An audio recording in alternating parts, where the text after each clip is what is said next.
ज़्यादातर लोगों के माइंड में ये होता है कि विदेश घूमना बहुत महंगा है। बट मैं सजेशन ये दूंगा, आज की डेट में इंडिया घूमना बहुत महंगा हो गया है। एज़ पर आप इतने में फ़ॉरेन ट्रैवल कर सकते हैं कि सर जो आपने प्राइस दिया वो तो पर पर्सन दिया है, तो हमें रूम भी दो मिलेंगी। तो बंदे को हनीमून पे जाना है, दो रूम सी दो रूम चाहिए। तो ऐसे ऐसे भी क्लाइंट्स हैं मार्केट में, बट कोई बात नहीं। तो अगर अब बंदा बजट में ट्रैवल करना चाहता है तो उसके लिए थाईलैंड से बेस्ट ऑप्शन नहीं बचता। बिल्कुल बिल्कुल, बहुत पॉपुलर है इंडियन में। हाँ, थाईलैंड आप विजिट करो, और थाईलैंड में जो उसकी एक इमेज बनाई हुई है वो हाँ, मैं वही सवाल पूछने वाला था कि जो थाईलैंड की इमेज है वो थोड़ी सी ऐसी है।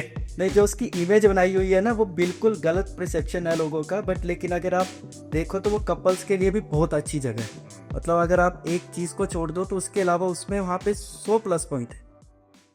आज का पॉडकास्ट जो होने वाला है वो लगभग सभी लोगों की टू डू लिस्ट में एक इम्पॉर्टेंट चीज़ होती है।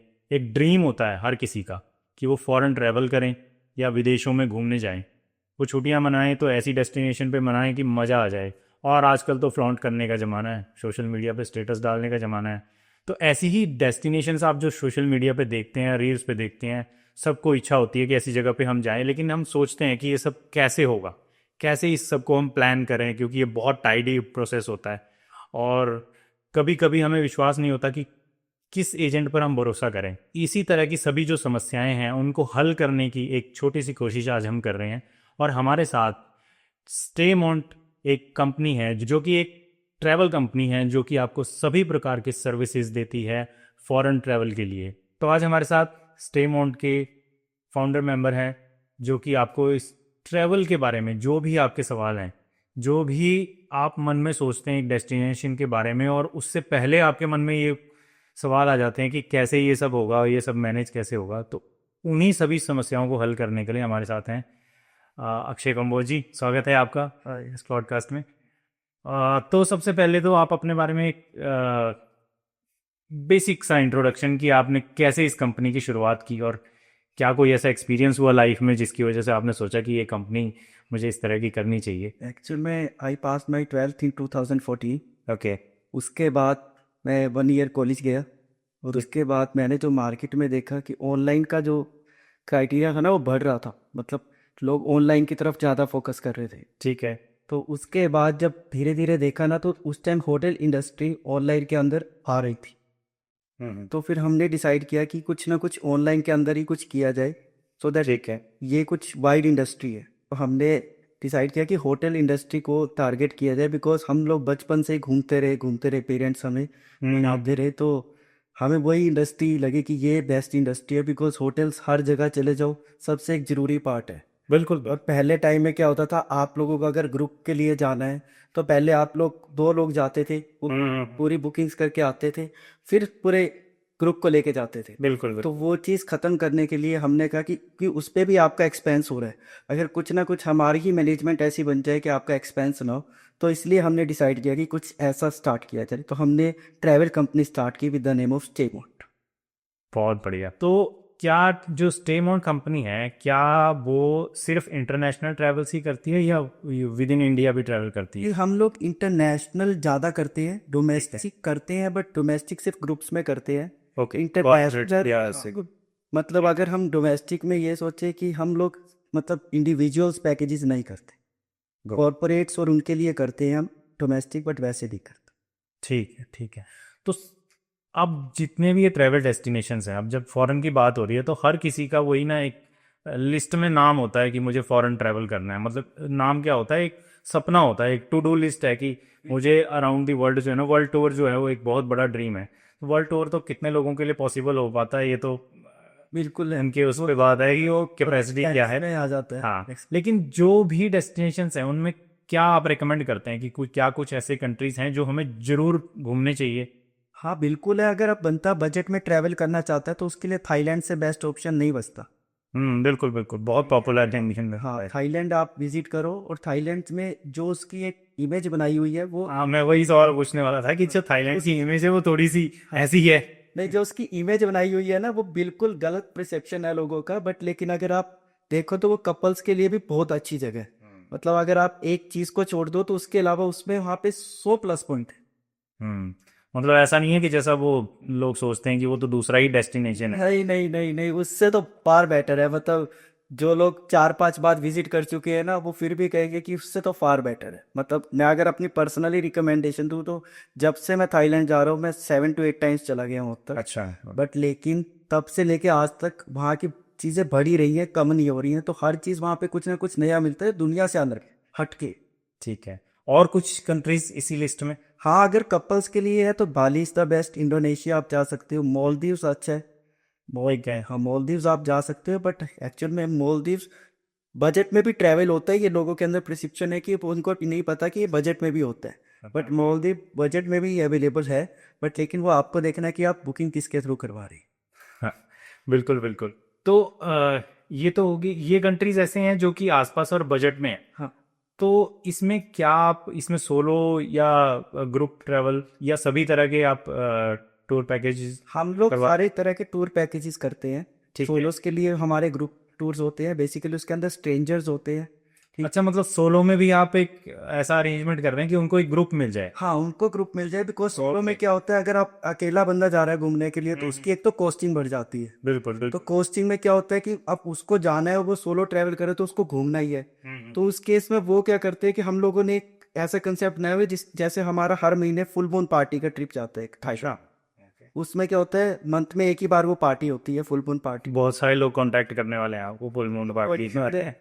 फुल मून पार्टी का हमने कंसेप्ट बनाया है कि उसके अंदर क्या है कि स्ट्रेंजर्स जाते हैं तो उनका क्या होता है, जैसे डबल शेयरिंग में रूम हो गया, क्योंकि ओके। बहुत सारी कॉस्टिंग कम हो जाती है, प्लस वो सोलो ट्रैवल कर पाते हैं और स्ट्रेंजर्स के साथ अपने दोस्त भी बढ़ा पाते हैं। जैसे कोई हाँ, चेन्नई से है, उसका मुंबई का फ्रेंड बन गया, जो मुंबई से है उसका दिल्ली का फ्रेंड बन गया। बिल्कुल बिल्कुल। बल्कि अभी लास्ट टाइम तो हमारे ट्रिप पे ऐसा हुआ कि मुंबई से हमारे 3 क्लाइंट्स गए हुए थे, बट तीनों आसपास कंपनीज में जॉब करते हैं और वो एक दूसरे को जानते ही नहीं। हाँ बिल्कुल। बट हमारे बाद वो हमें कॉल भी करके बताते हैं कि यार आज हम बैठे हुए हैं, बिकॉज क्या हो गया, वो फ्रेंड्स बन फ्रेंड्स गए। बन गए आप। और फ्राइडे सैटरडे वो लोग आपस में मिलते हैं।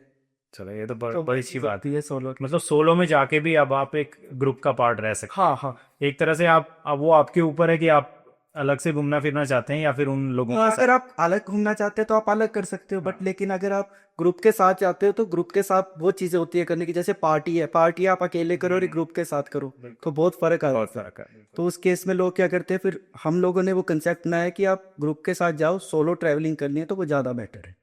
तो जैसे कुछ कंपनीज हैं जो कॉरपोरेट्स हैं जो कि अपने स्टाफ को भी लेकर जाते हैं, या कुछ कुछ कंपनीज ऐसी होती हैं जो मार्केटिंग वाली कंपनी है, सेल्स वाली कंपनी है, जो टारगेट देती हैं अपने स्टाफ को कि आप ये टारगेट अचीव करो। और तो उस तरह के ट्रैवल पैकेजेस क्या नॉर्मल पैकेजेस से कुछ सस्ते रहते हैं जब आप ग्रुप में बुकिंग कराते नहीं, देखो कॉर्पोरेट में क्या होता है ना, जैसे सारा एक्सपेंस जो होता है वो कंपनी ही बेयर कर रही होती हैं? है। बिल्कुल तो बिल्कुल। क्या होता है कि जो एम्प्लॉय है, सपोज करो उसकी सैलरी 30,000 या 40,000 है, बट उसने टारगेट अचीव किया तो कंपनी ने उसको, तो वो तो नहीं एक्सपेंस कर पाएगा। तो उस केस में क्या होता है कि कंपनी ही एक्सपेंस उठाती है बिल्कुल सारा, तो इसलिए वो थोड़ा एक्सपेंसिव हो जाता है एज पर रेगुलर पैकेज।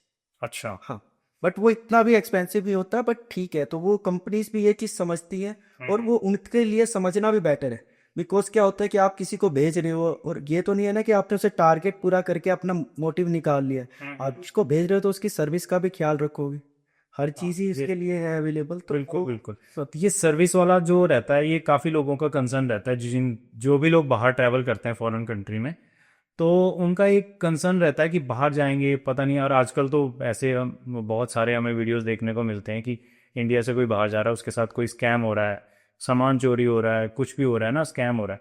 तो इस चीज़ की प्रोटेक्शन कुछ ऐसा हेल्प हो सकती है कि आप अवेलेबल रहते हो उसको सपोर्ट करने के? रहता। तो उस केस में क्या होता है, मोस्टली जो मार्केट में दिक्कत आ रही है ना, वो लोग क्या करें, जैसे आपने किसी ट्रैवल एजेंट के थ्रू बुक करा लिया ठीक पैकेज, है। ठीक है, उसके अंदर क्या होता है, वो लंबी लंबी चेन बनी हुई है कि पहले वो एजेंट है, फिर वो किसी कंपनी से पैकेज लेगा, फिर वो कंपनी आके किसी कंपनी से लेगी।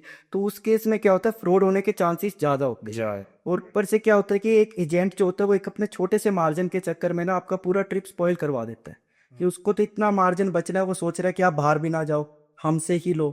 बट लेकिन वो ये चीज़ नहीं सोच रहा कि भाई अगर मैं उसको सर्विस कैसे दे पाऊंगा। तो सर्विस ना बेस्ट होने की वजह से बहुत चीज़ें होती हैं। अभी बाकी क्लाइंट के ऊपर भी डिपेंड करता है बहुत चीज़ें। अगर मैं थाईलैंड जैसे देश की बात करता हूँ तो वहाँ पे क्लाइंट पे भी डिपेंड करता है, जो ये स्कैम वगैरह होते हैं वो तो बिहेवियर क्लाइंट। मैटर करता है। अभी हमारे साथ लास्ट एक्सपीरियंस ऐसा हुआ है अच्छा। तो बट ठीक है, उसके अंदर क्लाइंट की गलती थी, तो हम लोग तो चलो कंपनी है, हमें तो फिर भी मैनेज करनी पड़ेगी। बट नहीं, लेकिन ठीक है।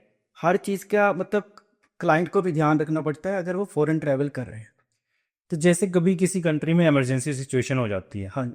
तो उस केस में क्या एक एज अ कंपनी, जैसे स्टेमोंट की बात करें, तो कंपनी का क्या रोल रहता है? क्या उसमें कुछ सपोर्ट होती है या आप अपने लेवल पे कुछ हेल्प देखो, कर अगर सकते जैसे इमरजेंसी में मैं बताता हूँ आपको, अब जैसे लॉकडाउन हो गया सपोज को, हैं? ठीक है, अगर हम एज अ कंपनी है तो हमें उसका स्टे तब तक देना चाहिए जब तक कि वो रिटर्न इंडिया नहीं आ जाता। बिकॉज इसमें क्या, उसने हम पे एक ट्रस्ट करके पैकेज लिया है, बिल्कुल तो बिल्कुल, बहुत ट्रस्ट अच्छी बात है ये। कहाँ रह जाएगा अगर मतलब हम लोग अपना मार्जिन ना छोड़ के, उस टाइम तो एक ह्यूमैनिटी देखी जाती है।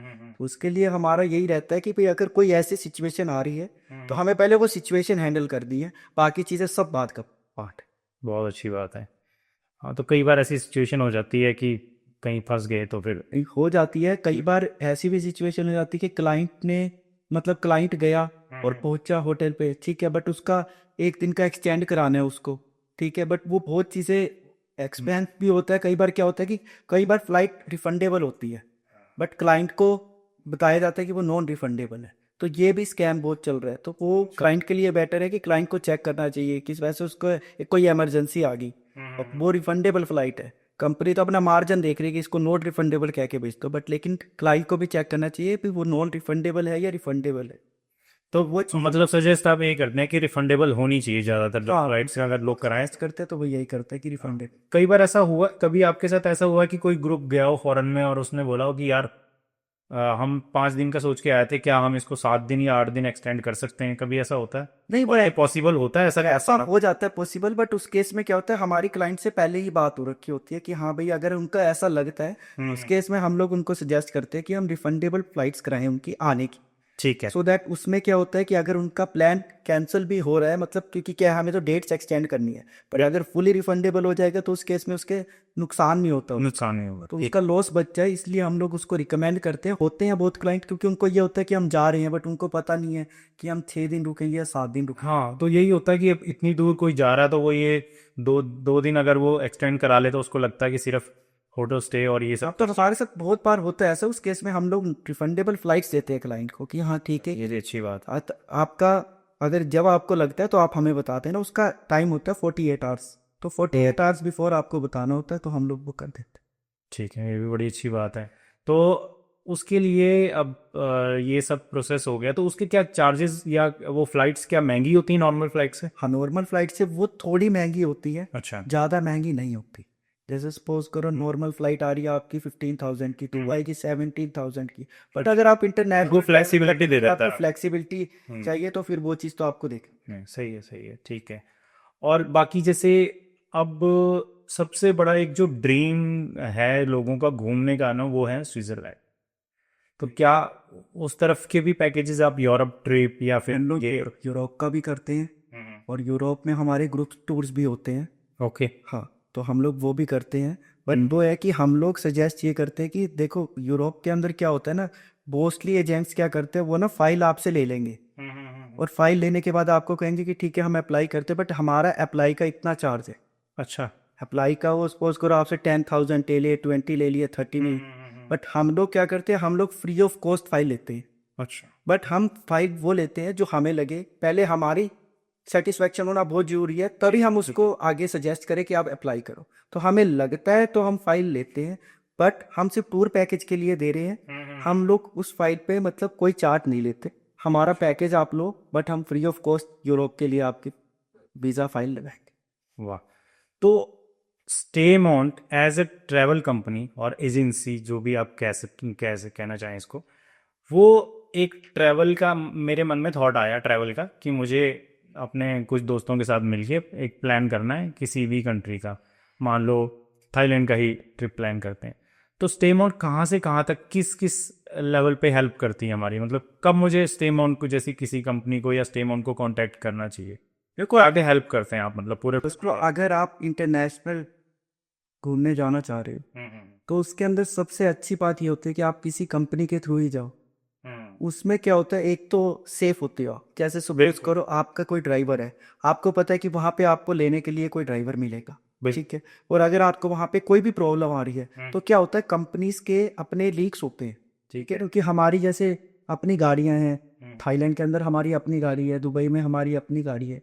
तो उस केस में क्या होता है कि हमारा ड्राइवर आपके लिए ऑल टाइम अवेलेबल है, बट अगर आपको उसके अलावा भी कई बार क्या होता है बंदे को कोई और इश्यू आ गया, तो उस इश्यू को भी सॉल्व करने के लिए आप कंपनी को तो बोल सकते हो, अदरवाइज आप किसी नए शहर में जाके किसी को कुछ भी नहीं बोल सकते। और जो फॉरेन है वहाँ के रूल्स रेगुलेशंस अलग हैं, तो आपको पता भी नहीं होता, वो चीज़ें उसको माइंड में रख के चलना पड़ता है। ठीक है। तो आप फ्लाइट बुकिंग से लेके होटल बुकिंग और साइट सीइंग, वीज़ा, ये सब सारा कुछ काम स्टेटमेंट करते हैं अपने हाँ, statement from starting to the end. अच्छा। हमारा होटल्स भी हम बुक करेंगे, फ्लाइट्स भी हमारी रहेंगी, ट्रांसफर्स भी हमारे रहेंगे, सारी साइट सीन्स भी हमारी रहेंगी, प्लस हमारी टिकट्स भी इंक्लूडेड होते हैं, सो दैट क्लाइंट को कुछ ना करना पड़े, वो just go like a VIP, घूम के और वीआईपी की तरह वापस। वाह, बहुत अच्छी बात है। और बहुत सारे लोग होते हैं आजकल ना, ईएमआई कल्चर बहुत चल रहा है कि आप कोई भी सामान उठा के ले आओ, कार्ड स्वाइप किया या ईएमआई बनवा ली।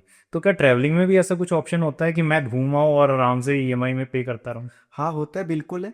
आप अपने कार्ड से ईएमआई करवा सकते हो, तो वो ऑप्शन अवेलेबल होता है।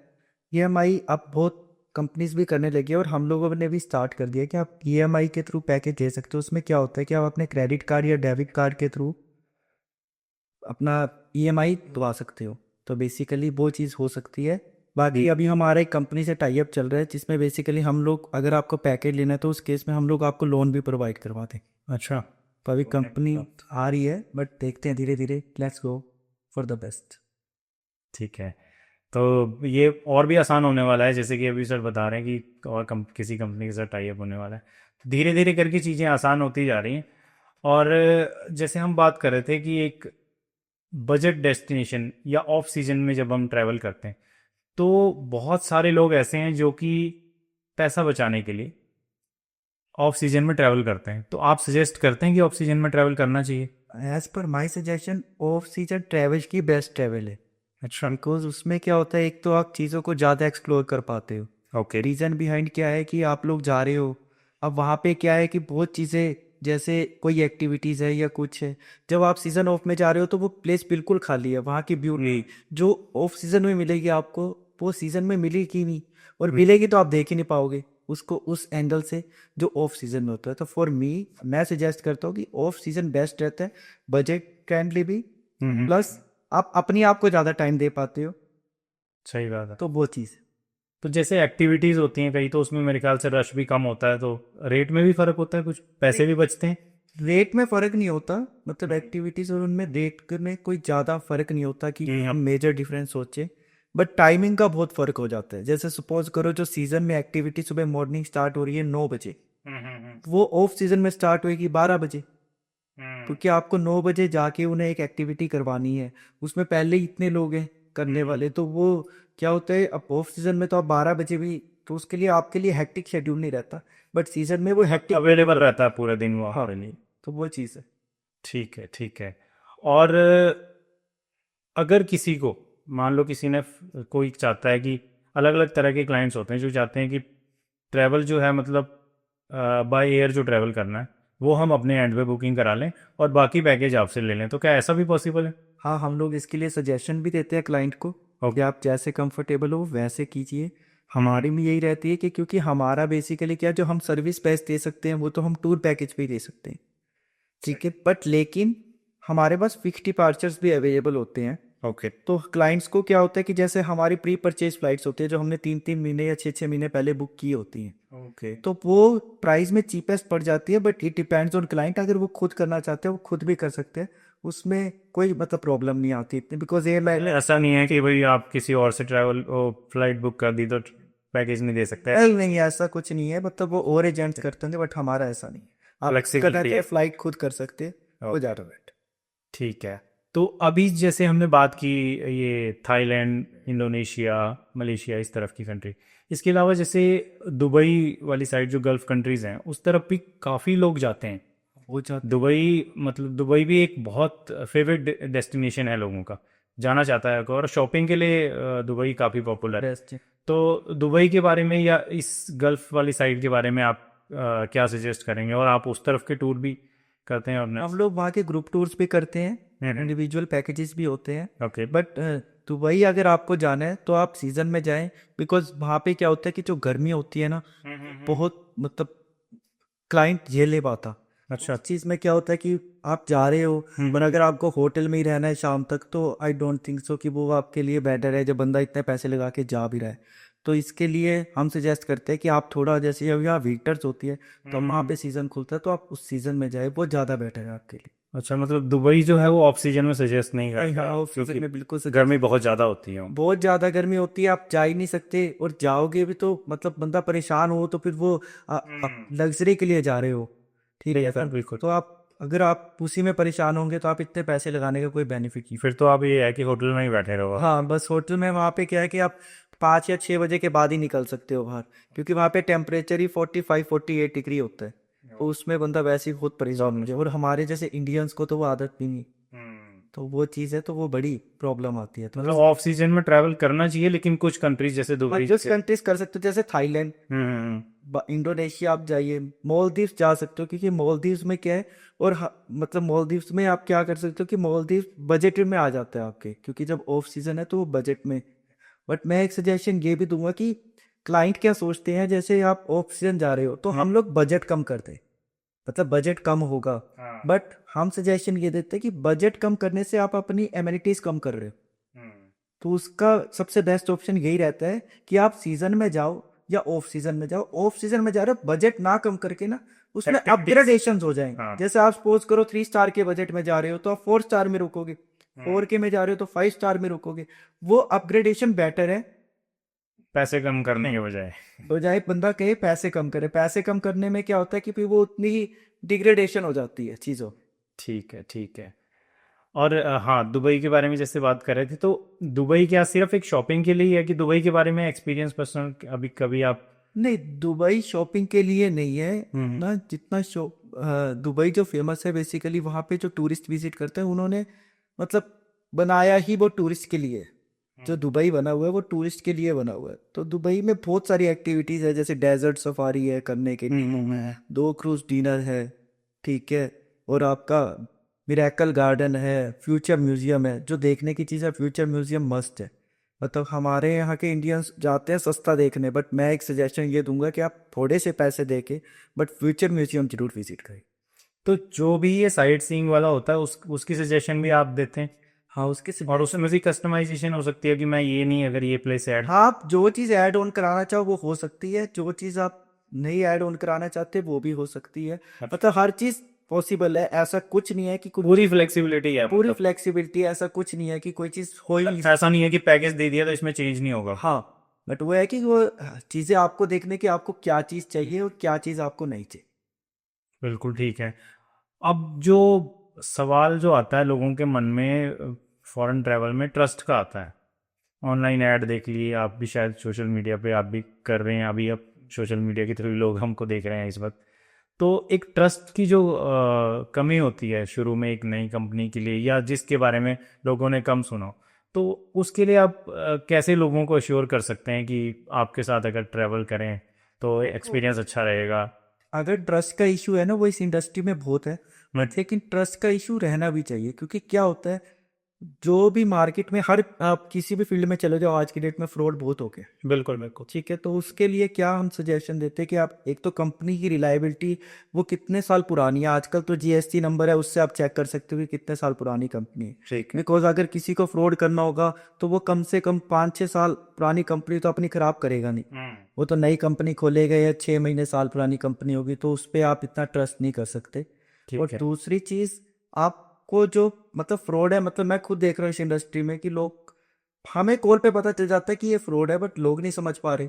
तो वो क्या होता है कि आप उससे किसी भी डेस्टिनेशन के बारे में अगर आप पूछ रहे हो, उसकी आपको मतलब जब प्रॉपर ट्रेनिंग ही नहीं होगी तो उसको डेस्टिनेशन के बारे में पता ही नहीं होगा, ठीक है। जो फ्रॉड करने वाला होता है उसके पास डेली के डेली एम्प्लॉयज चेंजेस होने हैं, बिल्कुल बिल्कुल। ठीक है ना। तो वो इस चक्कर में उनके पास रिलायबिलिटी आपको कॉल पे पता चल जाती है। उसके लिए आप उनसे पूछो, अगर आप कोई डेस्टिनेशन जा रहे हो तो उसके लिए बारे में आप 10 क्वेश्चन उनसे पूछो, तो अब आपको पता चलेगा कि वो जेन्युइन है या नहीं है, बिकॉज आई नो कि 10 के 10 क्वेश्चंस का आंसर जो जेन्युइन है वही दे सकता है, बट फ्रॉड कभी नहीं दे पाएगा, बिकॉज उसको इतनी नॉलेज नहीं है, उसको इतना पता है कि मुझे फ्रॉड करना है और मुझे चले जाने बस। तो एक क्लाइंट को ही थोड़ा सा अवेयर होके चलना एक चाहिए क्लाइंट को ही अवेयर होना पड़ेगा कि मार्केट में हो क्या रहा है, उसके लिए वो उससे जीएसटी नंबर चेक करे, कंपनी की रिलायबिलिटी चेक करे, कंपनी की प्रोफाइल चेक करे कि कितने साल पुरानी कंपनी है, तभी मतलब इसके लिए क्लाइंट को ही देखना पड़ेगा, बिकॉज फ्रॉड करने वाला तो आपके साथ कहीं पर भी कभी भी कर सकता है fraud। बिल्कुल सही बात है, बिल्कुल तो सही वो बात चीज़ है।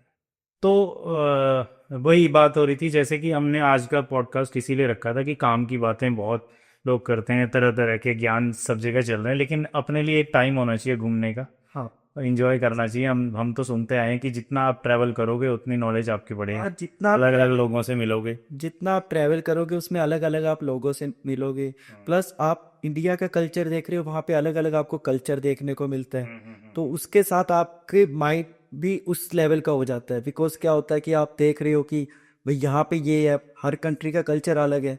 अब अगर आप जापान देखो तो वो इंडिया से कितनी आगे पहुँच चुका है, बिल्कुल। ठीक है, बट आप उसका कुछ भी इंडिया में आके 1% भी करना चाहोगे जी यार मैंने वहाँ पे वो चीज़ देखी, तो माइंड पे बहुत चीज़ों का फ़र्क पड़ता है। तो मेरे हिसाब से आपको इंटरनेशनल ट्रैवल लाइफ में ज़रूर करना चाहिए। तो जो ये ट्रिप्स होते हैं, ज़्यादातर लोगों के माइंड में ये होता है कि लग्जरी ट्रिप होते हैं, बहुत विदेश घूमना बहुत महंगा है, और कुछ लोगों को लगता है कि आजकल ये बहुत नॉर्मल बजट में आ जाता है ना। कुछ इंडिया के अंदर ही कुछ शायद ऐसे शहर हैं जिनमें घूमना ज़्यादा मुश्किल है और विदेशों में घूमना ज़्यादा सस्ता है। तो आप दोनों तरह के ऑर्गेनाइज करते हैं ट्रिप? हाँ, हम लोग दोनों तरह के ऑर्गेनाइज करते हैं ट्रिप्स, बट मैं सजेशन ये दूंगा, आज की डेट में इंडिया घूमना बहुत महंगा हो गया है, एज पर आप इतने में फॉरेन ट्रैवल कर सकते, तो वो चीज़ मैं उसकी सजेशन दूंगा। और ऊपर से हमारी कंपनी ने अब क्या किया है, हमने भी कैटेगरीज बजट, लग्जरी और हमने अपर लग्जरी कैटेगरी कर दी है। अब हमारा क्या है कि बजटेड में तो एक बजट ट्रैवलर हो गया आपका, कि उसके अंदर 3 स्टार होटल हो गया, 4 स्टार होटल, फिर आते हैं 5 स्टार होटल जो लग्जरी में आते हैं। ठीक। मार्केट में क्या होता है ना कि हम आपको लग्जरी दे रहे हैं तो लग्जरी में 5 स्टार होटल दे देंगे, बट 5 स्टार होटल्स में भी ना बहुत कैटेगरीज होती हैं। अगर हम दुबई में देखें, एक 5 स्टार होटल 5,000 का भी आ रहा है और एक 5 स्टार होटल 50,000 का भी आ रहा है, बिल्कुल बिल्कुल, ये वन नाइट का। तो हमने क्या किया, उसमें कैटेगरीज कर दिया अपर लग्जरी, तो उसमें हमने कैटेगरीज भी ऐसी डिवाइड कर दी कि हमारे ट्रांसफर्स भी उसमें चेंज हो जाते हैं। जैसे आपको अभी गाड़ी लेने आएगी लेक्सस एयरपोर्ट पे, तो अगर आप अपर लग्जरी कैटेगरी में जा रहे हो तो गाड़ी भी हमारी रेंज रोवर डिफेंडर ये हो जाएंगी, अच्छा। प्लस आपको बाउंसर चाहिए वो हो जाएंगे, ड्राइवर चाहिए, वो हर चीज़ अवेलेबल है। It depends on budget. Tour से घूमे बंदा है। नहीं, ठीक है, बहुत अच्छी बात है। जो लग्जरी एंजॉय करना चाहते हैं वो मतलब कर सकते हैं, बिकॉज लग्जरी और एडो का नहीं होता ना कि आप कई बार क्या होता है, लग्जरी लग्जरी तो सब देख रहे हैं, बट लग्जरी में भी अब कैटेगरीज बहुत अपर हो गई है, तो हमने उसके लिए अपर लग्जरी भी रख दिया। हम इसके लिए लेके आ रहे हैं प्लेटफॉर्म स्टेमोट लक्स के नाम से, वाह तो उस जो भी पैकेजेस होंगे वो सिर्फ अपर लग्जरी कैटेगरीज के होंगे। वाह, पूरी फील आएगी, मतलब हाँ, मतलब बम्पर वगैरह है सब। फील का पता चलेगा आपको कि हाँ यार, कि मतलब अगर मैंने पैसा खर्चा है और पैसा वसूल। ठीक है, ठीक है। तो जैसे ये ट्रिप ऑर्गेनाइज कर रहे हैं या जैसे आप एजेंसी चलाते हैं, तो कभी ऐसा कुछ हो जाए तो कोई क्लाइंट कुछ अजीब सा सवाल पूछ ले, क्योंकि क्लाइंट है, कुछ भी पूछ सकता अभी क्या हुआ ना, अभी किसी क्लाइंट का हम लोग क्या होता है कोटेशन शेयर करते हैं, ठीक है, अभी किसी क्लाइंट का कॉल आया तो उसमें हम जो प्राइस देते हैं ना वो पर पर्सन प्राइस देते हैं, ठीक है। तो अभी हमने उसको शेयर कर दिया, तो उसको हनीमून पे जाना था, ठीक, तो हमने उसको जैसे ही शेयर किया ना तो उसका कॉल आता है है। कि सर जो आपने प्राइस दिया वो तो पर पर्सन दिया है, तो हमें रूम भी 2 मिलेगी। तो बंदे को हनीमून पे जाना है, 2 रूम चाहिए। 2 रूम चाहिए। तो ऐसे ऐसे भी क्लाइंट्स है मार्केट में, बट कोई बात नहीं। ठीक है, ठीक है। हाँ, नहीं, ऑब्वियस है कहना। चलो ठीक है, अपने अपना सवाल पूछने का तरीका है, हमें उसके माइंड में क्या चल रहा है गाइड में पता नहीं क्या चल रहा होगा। नहीं, ठीक है। तो ऐसे ही मोमेंट होते रहते हैं। और जैसे कि सर ने बताया कि सुपर लग्जरी मतलब अपर लग्जरी, हाँ, अपर लग्जरी जो कैटेगरी है वो जल्दी लॉन्च कर रहे हैं सर। तो पेमोंट लक्स के साथ। स्टेमोंट लक्स, ये नाम भी बड़ा अच्छा सोचा आपने ना, लग्जरी का लक्स। गुड। तो ऑल द बेस्ट सर आपको उस नए प्रोजेक्ट के लिए भी, और थैंक यू सो मच आप सभी का, इतना टाइम आप लोगों ने दिया। और जो भी आपके सवाल हैं, कमेंट्स हैं, आप ज़रूर हमें हमें भेजते रहिए, हमसे सवाल पूछते रहिए, ताकि आपकी भी नॉलेज बढ़े और हमारा भी एक्सपीरियंस बढ़े। Thank you so much.